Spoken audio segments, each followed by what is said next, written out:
They say life changes in the quietest moments. It's been 6 months, but I still remember that afternoon like it just happened. The sound of the ceiling fan humming, the way the sunlight stretched across the floor, it felt like the house was holding its breath. And so was I. I thought I was alone. I wasn't. He saw me. Not just in passing. Not a glance. He saw me completely. And I haven't been the same since. I didn't hear him come in. Just the creak of the door. Just the silence that followed. And his eyes locked on mine, wide, confused, something else, too. I don't know what. I still don't. He didn't say anything. And I couldn't move. That moment, it lives in me now. Every breath, every night, every time I close my eyes. I've asked myself 100 times, did I forget to close the door? Or did some part of me want to be seen? That question, it scares me.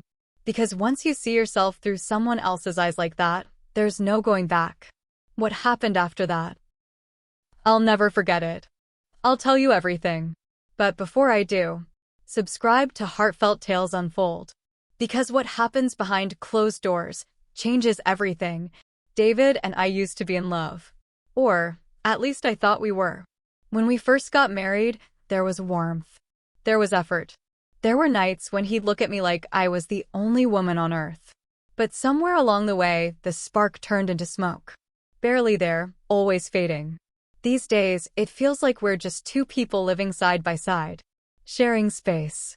Not lives. He works late. He travels often. Even when he's home, he's not really here. He nods when I talk.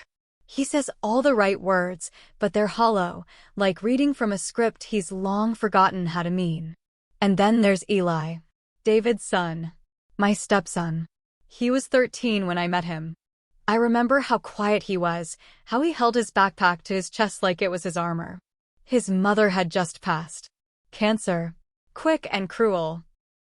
And even back then, he had this heaviness in his eyes, like he'd seen too much for someone his age. Now he's 18. Taller than his father. Voice deeper. Still quiet, still guarded. But there's something different about him lately, something I can't quite put my finger on. He's respectful. Always has been. But sometimes when we talk, his eyes linger. Not in a way that's easy to name. It's not overt, not obvious. It's soft. Almost sad. But also curious. And then there was that one morning. I had just finished getting ready. Nothing special, just jeans and a loose blouse. I was pouring coffee when he walked into the kitchen. He stopped for a second. Looked at me a little too long. Smiled. And I caught a whiff of something familiar as he passed by. My perfume. Not on him, but around him. Like he'd been near my things. Close enough to carry the scent. I told myself it was nothing. Maybe he leaned against the hallway where I keep the diffuser. Maybe I was imagining it. I had to be imagining it. But once you notice something, you start seeing the pattern. The way he started offering to help me more around the house, in the garden. The way he'd glance up from his phone whenever I walked into the room. The way he laughed at my jokes, even the ones that weren't funny. It wasn't flirtatious. Not exactly. It was softer than that. More confusing. And I didn't push him away. Maybe I should have. But when someone looks at you like you matter, really matter, after months, years of feeling invisible, it does something to you. It wakes up a part of you that's been asleep for so long, you forgot it was even there. Our house is quiet. Too quiet. Dinner is usually 3 plates on the table and only 2 of us sitting there. David's always in the office or on a call or just finishing up one last thing. Eli and I share most meals alone now. We talk about little things, school, movies, what's on the news, but underneath it all, there's this tension. Not loud. Not aggressive. Just steady. Constant. Like a low hum in the background of everything. Sometimes we run out of things to say, and we just sit in the silence. But even then, I can feel it. His eyes on me. Not always directly. Sometimes it's just a glance. But I feel it. And the worst part? A part of me wants him to look. I haven't told anyone that. Not a soul. But I feel it in my chest, in my stomach, in the way my breath catches when he walks into the room. I tell myself I'm just lonely. That this is what happens when you go too long without being seen, touched, wanted. But then I ask myself, why him? Why Eli? And I don't have an answer I'm proud of. All I know is this: something shifted the day he saw me. Something cracked open. And ever since, I haven't been able to close it. It was raining that day. One of those thick, heavy storms that makes the whole world feel smaller. The kind of rain that hushes everything else, muffling the sounds of life outside the windows. David was out of town, again. Some conference or client dinner, I can't even remember now. He barely said goodbye when he left that morning, just a peck on the cheek, a rushed, "Take care," as he grabbed his laptop bag and disappeared through the front door. I didn't expect anyone else home. Eli usually went out with friends on Saturdays or holed up in his room with his headphones on, lost in his own world. The house was quiet, still, and I felt hollow. I had done the laundry, tidied up the kitchen, poured myself a glass of wine a little earlier than I should have. And then I just stood there, staring out the window, watching the rain slide down the glass in slow, lazy streaks. The ache inside me wasn't sharp. It was dull. A slow, creeping emptiness. Like something I couldn't name was missing, and had been missing for a long, long time. I went upstairs. Not for any particular reason. I just needed space. Needed to feel something. I closed the bedroom door behind me, or thought I did. I remember the soft click, but maybe it didn't latch. Maybe I was careless. Or maybe I wanted to believe I was alone so badly, I ignored what I knew deep down. I sat on the edge of the bed for a long time. Just breathing. Staring at the floor. My fingers moved without thinking. My mind wandered. I didn't light candles.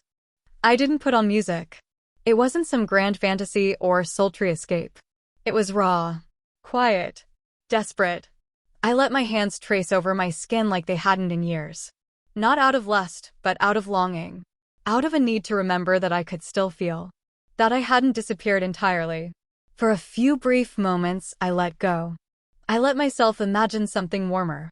Eyes that saw me. Fingers that didn't rush. A presence that didn't feel like an afterthought. And then, I felt it. That presence. Not imagined. Real. I turned my head slowly, breath caught in my throat, and there he was. Eli. Frozen in the doorway. He didn't flinch. Didn't look away. And God. I didn't cover myself fast enough. I was too stunned. Too paralyzed. It felt like an entire lifetime passed in those 3 seconds. His eyes were wide, but not shocked. Not horrified. They held something else. Something I still don't have words for. I sat up, heart pounding in my ears, mouth dry, throat tight. But before I could say a word, he turned. And walked away. Not fast. Not in a panic. Just turned and left. No slam of the door. No footsteps pounding down the hall. Just that thick silence settling in again. Like the storm outside had crept into the walls of the house. I stayed frozen for what felt like forever. My hands still in my lap. My breath shallow. My mind racing, trying to convince myself I'd imagined it. That it didn't happen. That maybe the door had been closed and locked, and this was some twisted daydream. But it had happened. He saw me. He watched me. And then he walked away. No apology. No words. But I saw it.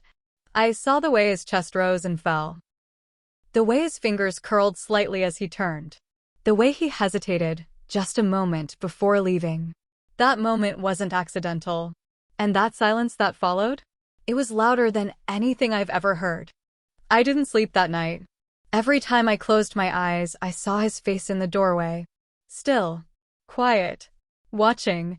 My skin burned with shame, but beneath the shame was something I wasn't ready to name.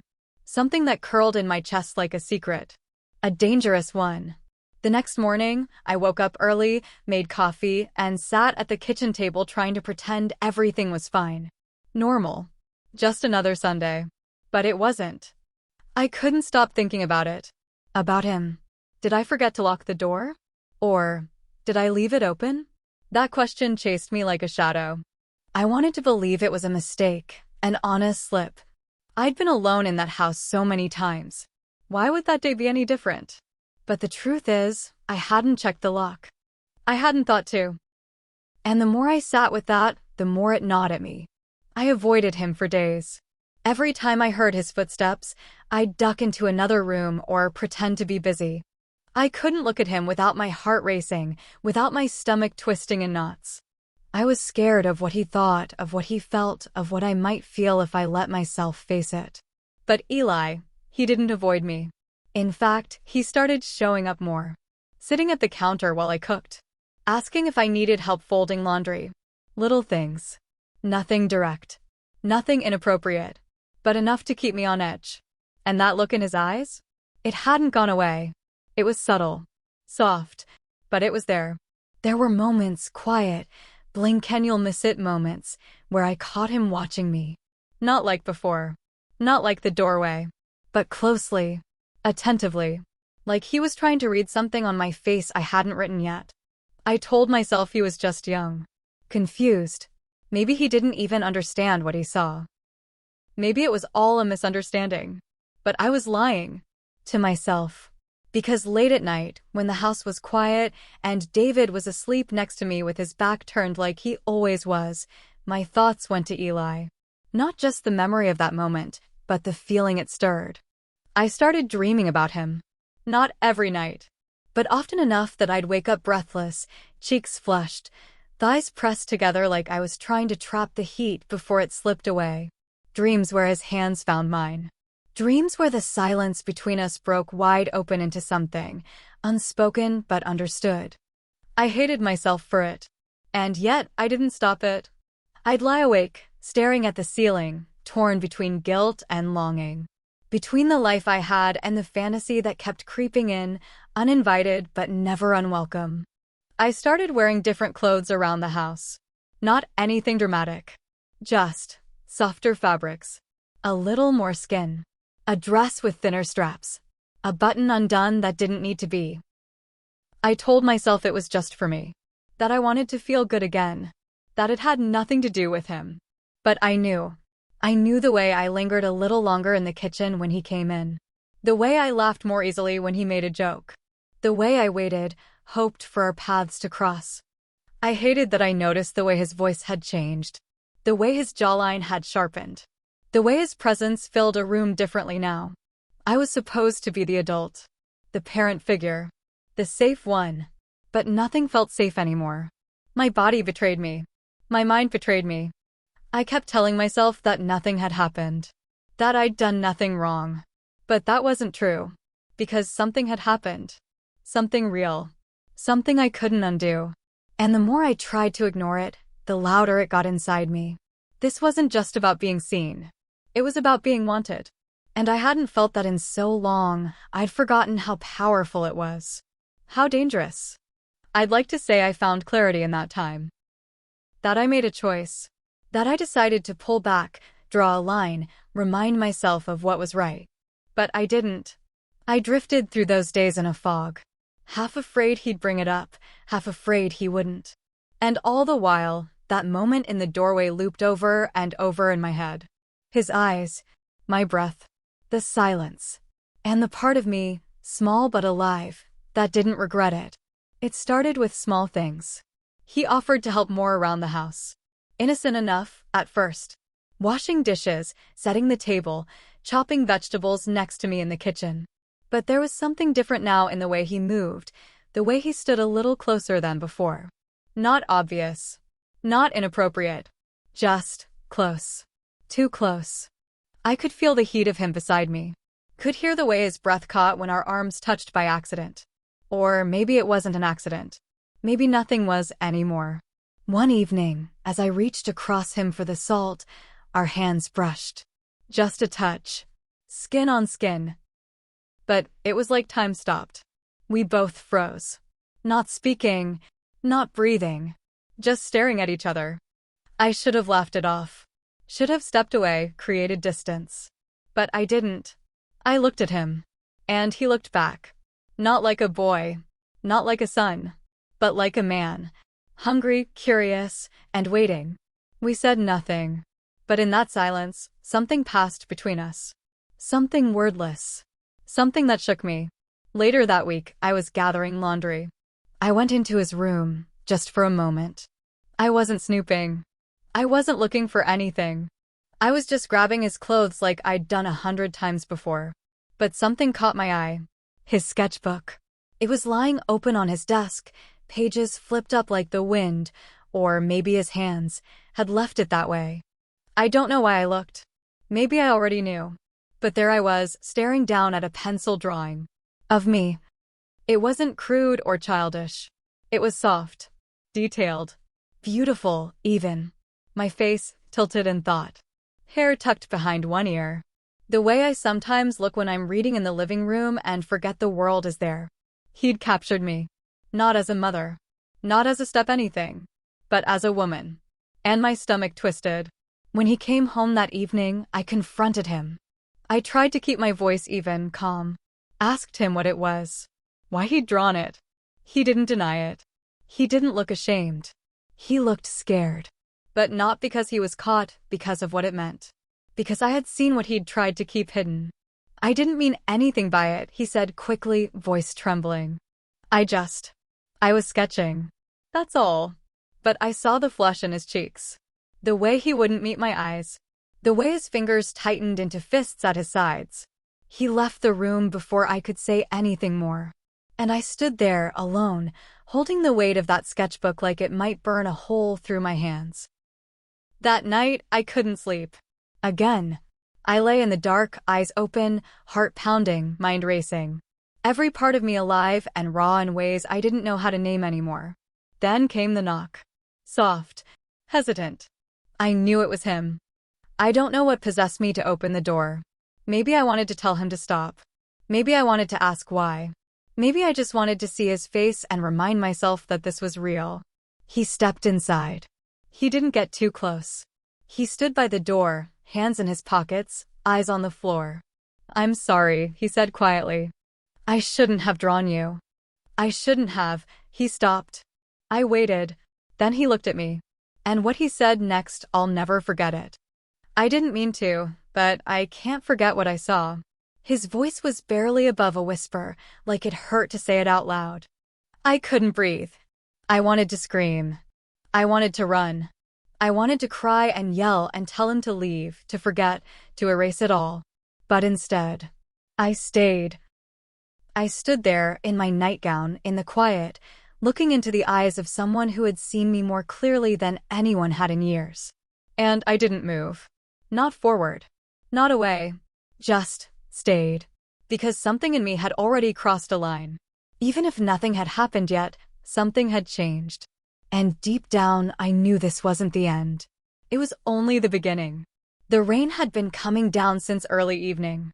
One of those restless storms that never settles. The kind that taps against the windows like it's trying to get in, like it knows something's about to happen. David was gone again. Another late flight.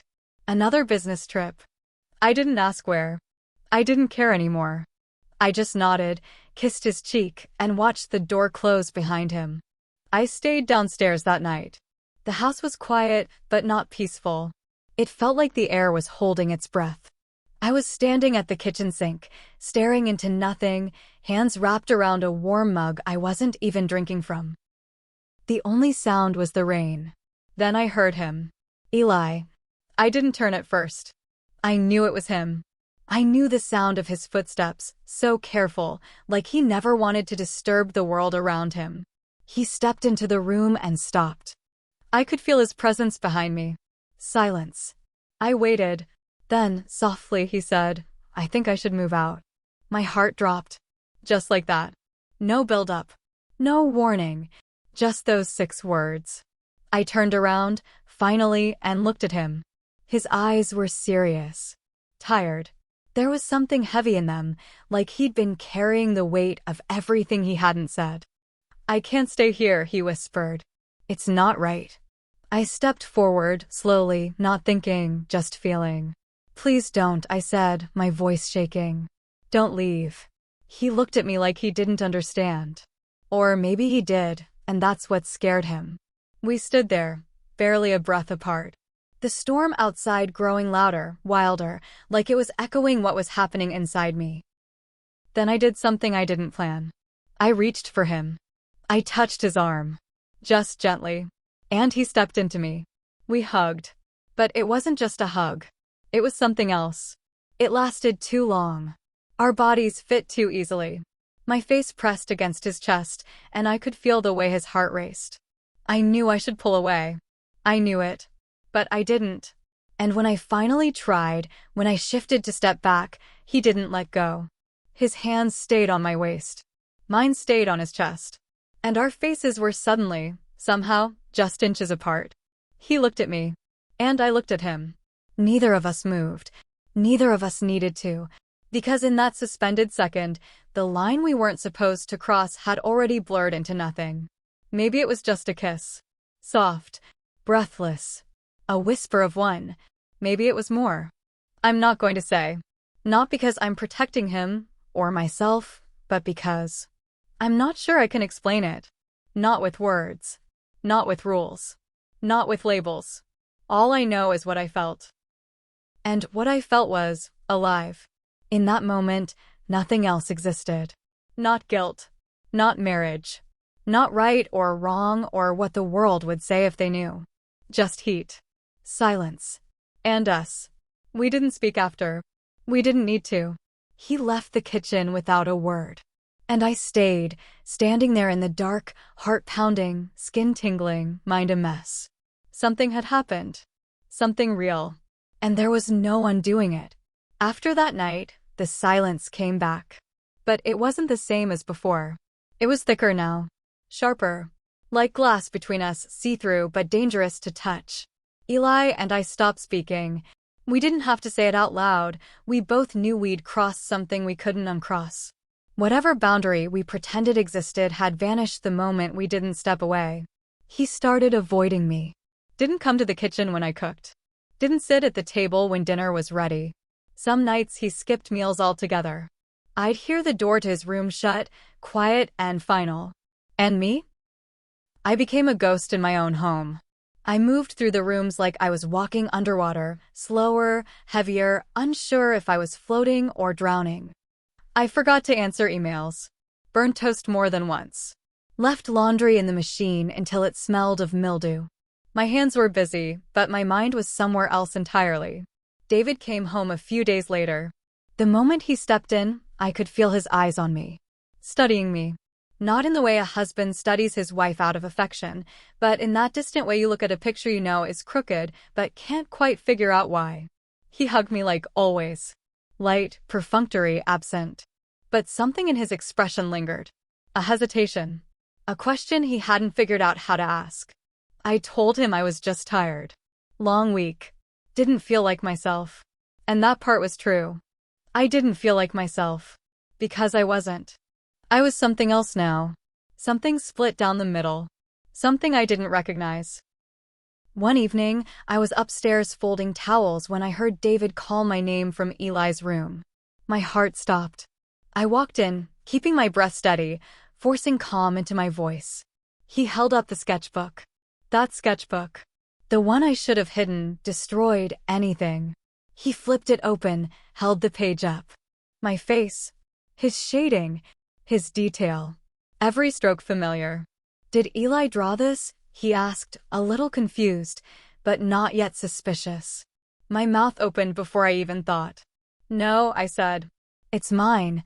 He blinked. You. Yeah. I used to sketch. Just felt like trying again. The lie came out smooth. Easy. Too easy. He stared at the page again. Nodded slowly. It's really good, he said. Didn't know you had that kind of talent. I smiled. Small. Hollow.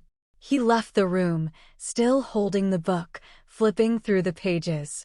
And I stood there, heart hammering against my ribs, the walls around me closing in. I looked into my husband's eyes, and I lied. Just like that. Clean. Straight-faced. Without a tremble. And that was the moment it hit me. Not what I'd done with Eli. Not what I'd allowed. Not even the fact that I couldn't stop thinking about it. But this. The lie. The ease of it. For the first time. I realized I'd become someone I never wanted to be. Some nights, I lie awake staring at the ceiling, and I ask myself the same question over and over again. What have I done? And the truth is, I still don't know how to answer it. Because, yes, I miss that moment with Eli. God help me, I miss it. The electricity of it. The way the world fell away. The way, just for a second, I felt seen, truly, completely seen. It wasn't just about the physical. It was something deeper, something I hadn't felt in years. A sense of being alive in my own skin again. Of being more than a wife, more than a placeholder in someone else's routine. But at the same time, I feel sick when I think about it. Not just guilt. Something heavier. A weight that sits in my stomach and won't move. Like I've betrayed something sacred, not just my marriage, but my own sense of self. My own values. The woman I thought I was. The woman I used to be would have walked away. She would have drawn a clear line. She would have never entertained that moment, never leaned in, never lingered in the silence, never stayed. But that woman feels like a stranger now. And what scares me most is that I don't even know when she left. Sometimes I wonder if my marriage ever really fulfilled me. Or if I just convinced myself it did because it was easier than being alone. David was safe. He offered stability, structure. A house, a name. But not warmth. Not presence. Not passion. That faded so early, and I pretended I didn't notice. But I did. I noticed every birthday he forgot. Every night he stayed late. Every time I reached out, and he turned over in bed without touching me. So when Eli looked at me like I mattered, like I was a woman worth noticing, it cracked something open. And once that happened, there was no sealing it back shut. Eli left the house a few days after David found the sketch. Said he was staying with friends for a while, that he needed space. He didn't say much. Didn't look me in the eye when he packed his bag. I didn't try to stop him. I couldn't. There was too much unsaid between us. Too many stolen glances, half-buried thoughts, moments that we both wanted to believe didn't mean what they meant. After he left, the house felt even quieter than before. But not the peaceful kind of quiet. The kind that rings in your ears, like punishment. Like it's reminding you of everything you've lost and everything you never had. David asked if something was wrong. I told him I felt off. That I needed space. Time. A little distance from everything. I used vague words, soft ones, nothing that would set off alarms. Just enough to explain the way I'd been drifting, even if I didn't really know where I was drifting to. He nodded. He always nods. He didn't fight me on it. And that might have hurt most of all. No anger. No suspicion. Just detachment. Like he expected it. Like maybe part of him had been waiting for me to admit that something inside me had changed. And it has. I've changed. But I don't know into what. I keep hoping that space will clear my head. That time will make me forget. That Eli will fade back into being just my stepson. Just a boy in the hallway. Just a memory I can place neatly into a box and never open again. But it's not working. The dreams haven't stopped. And the worst part? I don't think I want them to. If you've ever been caught between loneliness and longing, if you've ever felt that ache in your chest that no one seems to notice, if you've ever stood at the edge of a decision that could ruin everything and still wondered what it would feel like to take just one step forward. Tell me, what did you do? Was it a moment of weakness? A slip? A stumble? Or was it something deeper? A truth you buried until it finally clawed its way to the surface? I want to hear from you. Honestly. No judgment. Just truth. Share your thoughts in the comments. Please. Because I can't be the only one who's felt this way. And if stories like this speak to you, if you've ever lived in that gray space between right and wrong, don't forget to like, subscribe, and tap the bell so you never miss what comes next. This is Heartfelt Tales Unfold, where the stories no one dares to speak finally have a voice. Desire doesn't always arrive the way you expect it to. Sometimes it wears the face of safety. A smile. A gentle hand on your back. Someone who remembers how you take your tea. And sometimes it's a fire you never meant to light, burning in the space where comfort used to live. It doesn't ask if you're ready. It doesn't care if it fits neatly into your life. It just shows up, silent and wild, and dares you to pretend you don't feel it. And when you give in, even for a moment, everything changes. You don't recognize the woman in the mirror anymore. Her eyes hold too much. Her silence is too loud. And the reflection?